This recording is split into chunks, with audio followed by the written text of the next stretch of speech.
আল্লাহর হুকুম নিয়ে জিব্রাইল ফেরেশতা ইব্রাহিম নবীর কাছে আসছে। আল্লাহ যে ওনাকে হাবিবুল্লাহ বানিয়েছেন এটাকে একটু পরীক্ষা করে দেখার জন্য। আসলে মূলত এখানে পরীক্ষা নয়, আশেক কেমন হওয়া উচিত সেটা আমাদেরকে জানাই দেওয়ার জন্য। সুবহানাল্লাহ। এবার মানব রূপে জিব্রাইল ফেরেশতা ইব্রাহিম নবী যেখানে পশু চড়াচ্ছিলেন, আগের যুগে কুটিপতি বলা হতো যার ফ্যাক্টরি ছিল তাকে না। এখন আমরা বলি যে কুটিপতি মানে ফ্যাক্টরি আছে, ফ্ল্যাট আছে, গাড়ি আছে, বাড়ি আছে।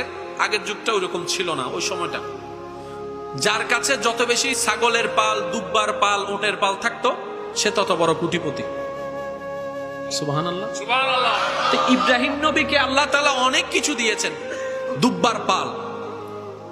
জিব্রাইল ফেরেশতা দূরে একটি গাছের নিচে দাঁড়িয়ে আল্লাহ আল্লাহ আল্লাহ নামের জিকির শুরু করে দিয়েছেন। জিকিরটা আল্লাহর, জিকির করনেওয়ালা ফেরেশতাদের সর্দার জিব্রাইল। জিকিরটা কেমন হবে? উনি গাছের নিচে দাঁড়িয়ে আল্লাহর প্রেম নিয়ে আল্লাহর জিকির করতে শুরু করলেন। ওই জিকিরের আওয়াজটা ইব্রাহিম নবীর কর্ণকুহরে ধ্বনিত হলো। ইব্রাহিম নবী শুনতে পেলেন। শোনার সাথে সাথে ওনার পা থমকে গেল। উনি দাঁড়িয়ে গেলেন। দাঁড়িয়ে চোখ বন্ধ করে প্রেম নিয়ে আল্লাহ নামের জিকিরটা শুনতে লাগলেন। সুবহানাল্লাহ। কিছুক্ষণ জিকির করার পরে মানবরূপী জিব্রাইল আলাইহিস সালাম জিকির বন্ধ করে দিলেন। পাগলের মতো ইব্রাহিম নবী দৌড়ায় আসলেন ওনার কাছে। এসে বললেন, ভাই তুমি কত সুন্দর করে আমার রবের নামটুকু জিকির করছো, শুনে আমার মনটা প্রশান্তিতে ভরে যাচ্ছে। আর একটু জিকির করো না, আমার রবের নামটা একটু শুনতে মন চাচ্ছে। বলেন না সুবহানাল্লাহ। এবার মানবরূপী জিব্রাইল ওনাকে বললেন, নবী ইব্রাহিমকে বললেন, এতক্ষণ জিকির করেছে আমার মনের ইচ্ছায়, এবার আপনার হুকুমে আপনার অনুরোধে যদি আমি জিকির করি তাহলে তো আমাকে কিছু তো দিতে হবে, তো আপনি আমাকে কি দিবেন? ইব্রাহিম নবী বললেন, আমার যে দুব্বা ছাগলের পাল আছে এখান থেকে অর্ধেক আমি আপনাকে দিয়ে দিব। সুবহানাল্লাহ। অর্ধেক পাল দিয়ে দিলেন। জিব্রাইল আলাইহিস সালাম আল্লাহর নামের জিকির শুরু করলেন। ইব্রাহিম নবী প্রেম নিয়ে শুনতে লাগলেন। কিছুক্ষণ পর জিকির থামিয়ে দিল। এবার ইব্রাহিম নবী আবার অনুরোধ করলেন, ভাই আর একটু জিকির শোনাও না, এইবার তো আপনি আমাকে অর্ধেক দিয়েছেন, এইবার জিকির করলে কি দিবেন? বলে যে বাকি অর্ধেক যেটা আছে সেটাও আমি আপনার নামে দিয়ে দিব। বলেন না সুবহানাল্লাহ। তারপর আমার রবের নামটুকু একটু জিকিরটা আমাকে শুনান।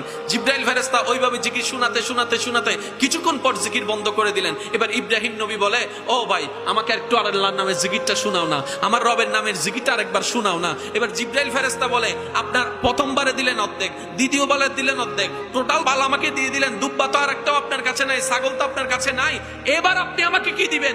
ইব্রাহিম নবী যে কথাটা বলেছেন মনের কান দিয়ে, ও আল্লাহর বান্দা আশেকরা একটু শোনার চেষ্টা করুন। পৃথিবীর সমস্ত কষ্ট এক মিনিটে শেষ হয়ে যাবে যদি রবের প্রেমটাকে একটু আমরা অনুভব করতে পারি। ইব্রাহিম নবী বলে, ও ভাই প্রথমবারে অর্ধেক দিয়েছি, পরের বারে আর অর্ধেক দিয়েছি, এখন তো সবগুলাই তো আপনার, পালগুলা তো আপনার, বকরিগুলা তো আপনার, দুব্বাগুলা তো আপনার। এগুলা চড়ানোর জন্য একজন খাদেম তো দরকার হবে, একজন মানুষ তো দরকার হবে। আপনি আমাকে আমার রবের নামের জিকিরগুলা শুনুন, আমি আপনার চাকর হয়ে এগুলার চাকরামি করব। বলেন না সুবহানাল্লাহ। আমি খাদেম হয়ে যাব, আমি এগুলার রাখাল হয়ে যাব, আমি চড়াবো, মালিক আপনি, আমি চড়াবো, তারপর আমার রবের নামের একটু জিকিরটা আমাকে শোনান। জিব্রাইল ফেরেশতা সাথে সাথে বলে যে, ও ইব্রাহিম নবী সিলিন্ডার,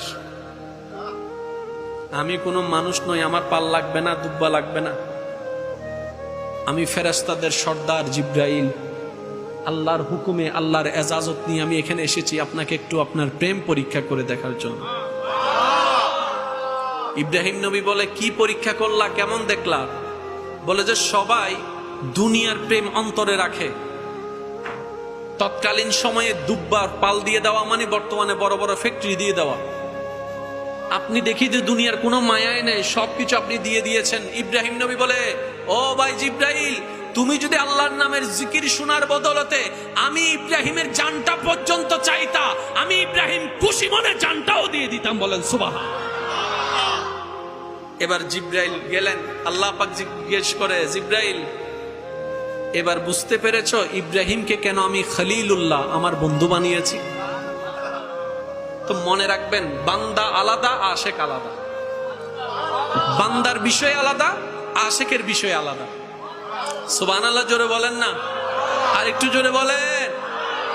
লক্ষ লক্ষ সিজদা সাধারণ বান্দার আর একজন আশিকের একটা সিজদা কখনো বরাবর হবে না। আমাদের মতো নালায়েকদের 1 কোটি বার আল্লাহ জিকির করা আর একজন আশিক বান্দার একবার আল্লাহ জিকির করা কখনো বরাবর হয় না। সেজন্য আল্লাহর কাছে সবসময় ফরিয়াদ করবেন, মওলা আমাকে তোমার আশিক হিসেবে কবুল করো। আর একটু জোরে, আমাকে তোমার আশিক হিসেবে কবুল করো।